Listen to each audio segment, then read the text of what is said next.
Questions 3 is a very good one because it brings into a couple of terms that I just talked about.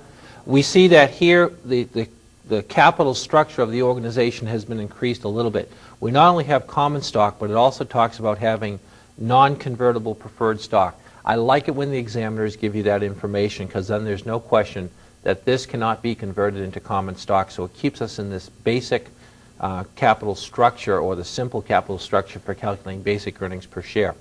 It says on October 1st they issued a 10% stock dividend on the common. They also paid cash dividends on the preferred stock. The net income was $960. Doesn't give us a whole lot more information about whether it's cumulative preferred stock or anything other than that. So we go under the assumption that this is non-cumulative preferred stock, and the preferred stockholders only get are only allowed or only are required or hope to receive that which they've been paid, because we don't have any other data to that. The problem sets up very nicely because, remembering again, we're trying to say what is the net income available to the common shareholders. I say that the net income per the problem is $960. We paid the dividends to the preferred stockholders of $100,000, which meant that only $860,000 is available to the common shareholders. So that's one major step, is that we're saying that since this, the dividends were paid out to the preferred stockholders, that only the residual is left to the common shareholders. We then get to the bottom half over there, which talks about the weighted average number of shares. We know that there's 200,000 shares of common stock outstanding.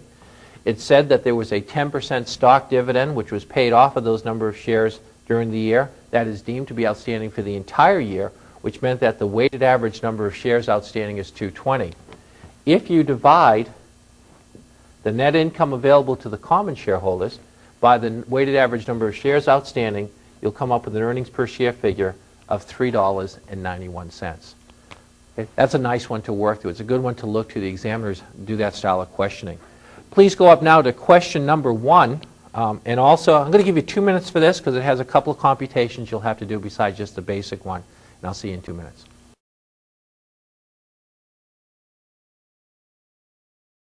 Question number 1 asks us to calculate the basic earnings per share for the 93 year. And as we go through and do that, we notice that the company has 20,000 shares of stock outstanding. There was an issuance of stock of 10,500. We know that has to be weighted. They also have 10,000 shares of non-convertible preferred stock, and they paid them a $4 dividend during the year, and the net income was $96.7. This has some slightly different computations, which why I think you might have taken this a little bit longer to work through this one, which was important, is that the net income of $96.7 needs to be reduced by the amount of dividends paid to the preferred stockholders, and at $4 a share times 10,000 shares, that comes up with $40,000. It means that $56.7 is available to the common shareholders. So that's one stopping point right there. The common stock was said to be 20,000 at the start of the period. The issuance, which occurred on May 1st, is outstanding for 8/12 of the year. All of May, if you count them up that way, you come up with 8/12. That will provide you with a 7,000 share weighting for the year, which provides you overall with 27,000 shares of stock outstanding.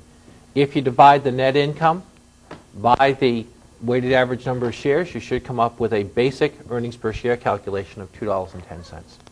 So this is a nice problem.